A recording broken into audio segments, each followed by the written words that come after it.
Extra call చేద్దాం, night party చేసుకుందాం, వస్తాం ఏదో అడుగుదాం.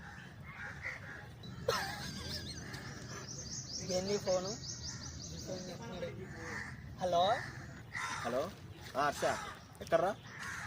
అవునా, నైట్ పార్టీ చేసుకుందాం, వస్తావా? పార్టీ అంటున్నాడు, మరి మన దగ్గర డబ్బులు లేవు, ఎలా మేనేజ్ చేయాలి? ఇప్పుడైతే ప్రజెంట్గా అయితే చాదగట్లేదు, గోళీలు వేసుకున్నా. సాయంత్రానికి ఏ విషయం అని చెప్తా, నైట్గా పార్టీ. వీడేంటి ఇలా చెప్తున్నాడు? సరే, అమౌంట్ నేనే పెట్టుకుంటాను, పార్టీ నేనే ఇస్తారా, అమౌంట్ కూడా నేనే పెట్టుకుంటా, ఓకేనా? అవునా, ఓకే ఓకే. గోళీలు వేసుకున్నా, ఇప్పుడైతే కొంచెం పర్లేదు. నాకైతే లొకేషన్ పెట్టి వచ్చేస్తా. సరేరా. ఇక పార్టీకి అయితే ఒకటి సెట్ అయిపోయాడు.